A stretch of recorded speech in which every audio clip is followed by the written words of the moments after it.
Greetings and konnichiwa, and welcome back to the Onyx Tavern Vlog series on Russia Sentai ToQger. I'm your host, Rick the Barkeep, and today we're going to be talking about Station 23, United Hand in Hand. And before we actually talk about the episode, I just want to bring up the fact that, according to Ranger Wiki, this episode of ToQger is the 1,900th episode of Super Sentai. So yes, in 38 years, we got 1,900 episodes out of this series. That is amazing. And within the next year or so, we should be up to 2,000 episodes. I mean, that's impressive for any television show, no matter what country you're from. So I think that's just really cool for Super Sentai overall. And you know what? For the 1900th episode of Super Sentai, we got a pretty good one. One that's rather confusing in some aspects, but we'll get to that. So where do we leave off? So the ToQger are stranded basically in the forest. Their Zords are damaged, and Schwartz is still in control of the Rainbow Line. What ends up happening through the first 5 minutes is that the Rangers all get together in a town that's having a festival of its own. And by being in this town, they're actually triggering more of their memories of basically their families, which is kind of interesting. They're remembering what they did during the Starlight Festival, and Wright specifically remembers his mom. Kagura remembers, I think, her mother and her younger sibling. Mio remembers her father. Everybody's remembering a family member at this point. And what I like about this is that they recognize that they're glad that they have their memories coming back, but they're also saddened by these memories because it was the last time that they had seen their parents. Now, we're not quite sure how much time has exactly passed. We don't know, if it's been, say, 10, 15 years and they've actually grown up into their bodies, or there's been some sort of time distortion or some weird thing. I don't know exactly what the situation is, but it has been a long time for them, and I just like the idea that they bring up the whole idea that they are sad to actually remember stuff. Because the weird thing is, they never remembered their parents, so they were never kind of sad about it, which is kind of odd because, everybody has parents, so you would think that would be something you would try to go ahead and remember a little bit more. But I like the emotional feel of that particular scene, particularly where Takachi says there are some things I don't want to remember. I don't think I want to go ahead and remember that. So I think that was really good. As far as what happens kind of next in the villain plot, now, as I stated in the previous episode, Glitter seems to be not herself, and that's kind of explained within this episode. First of all, the episode does establish that she keeps looking in the mirror and asking herself, or basically saying, I am, watashi, who am I, or I am who. And she doesn't seem to understand who she is. Even when she looks at the handkerchief Swartz gave her, she's like, I have no idea what that is. But then she's snapped back into it and remembers herself. So she seems to have been going through an identity crisis within this episode.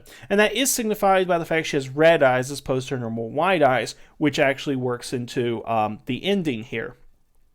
But significantly, what happens as far as the other action beats is the Rangers band together, they are able to distract Schwartz and regain the Rainbow Line from the Crows.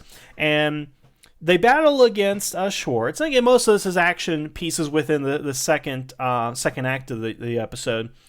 And they form their Megazords with Akira and everything, and they get blasted by Darkness Falls again. Now, this is also when Greta has kind of remembered who she is within the episode. Again, she was snapped back into it, and now her and Schwartz are fighting side by side.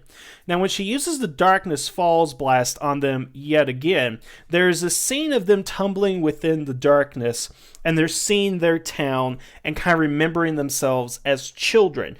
What it turns out is what they were seeing, and this was definitely clarified, that this was their town being consumed by the darkness, and they were witness to that. So that's kind of what they're remembering.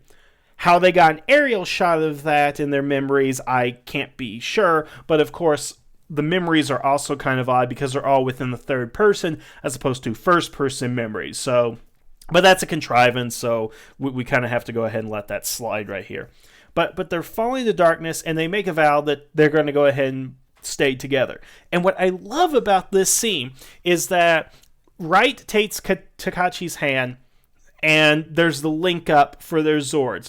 Then he takes Hikaru's hand and the link up for the Zords. The link up is paralleling them joining hands together. And I love that. They form their Megazord by joining hands at the same time. That's great symbolism. I love that. And this is the first episode in which all the Resha formed together, minus the Fire Police and Drill Resha and the Shield Resha.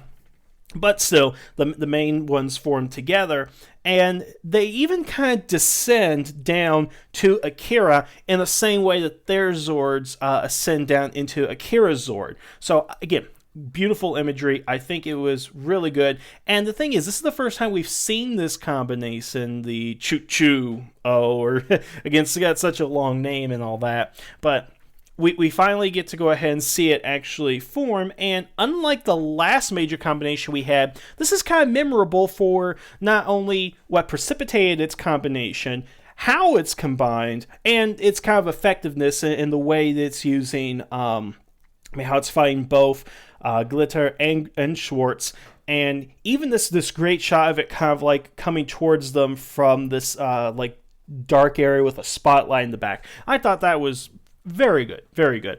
So, great action piece and great memorable link up for the Megazords for the first time. But let's talk about this ending. This ending... Okay, so Greta sacrifices herself to protect Schwartz, and she's laying there dying on the ground after being expelled from her Zord. And she basically says that, I was a puppet for my mother, but everything I've done has been for you, and I've never been afraid when we're around you, which, is a great, romantic line and all that kind of stuff. Then Glitter explodes, and Zet appears.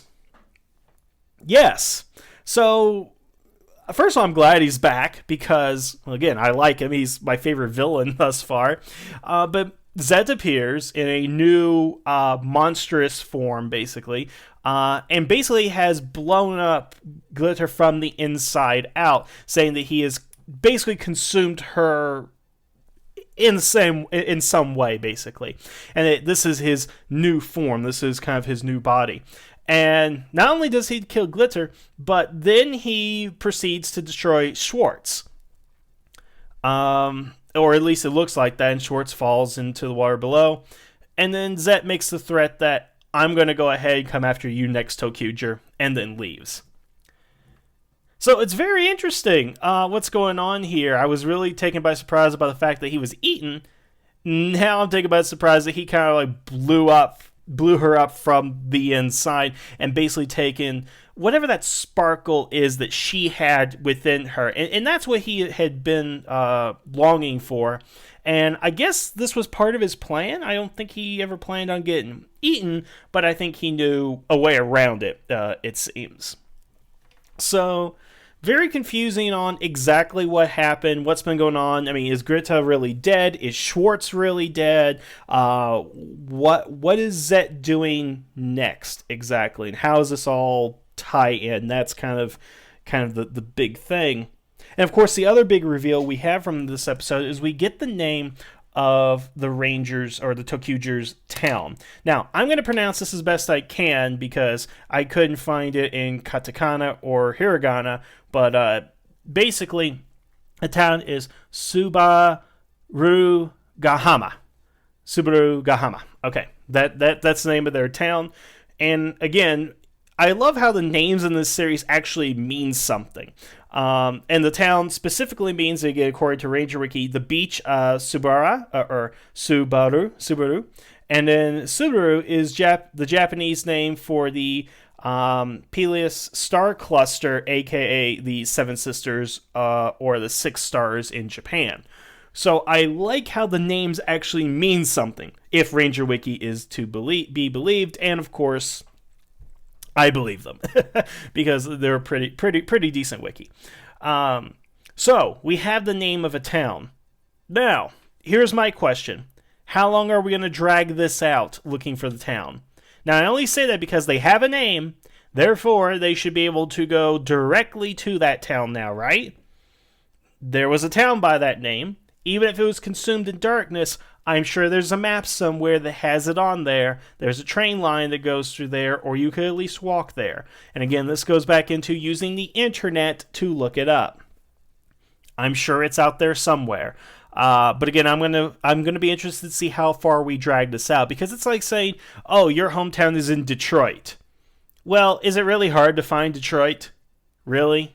I mean, it's pretty easy if you have a map, don't you think? So if the ToQger have a map, they should be able to find this place too. And just for the heck of it, I did Google it. There is no place called that that actually exists in Japan.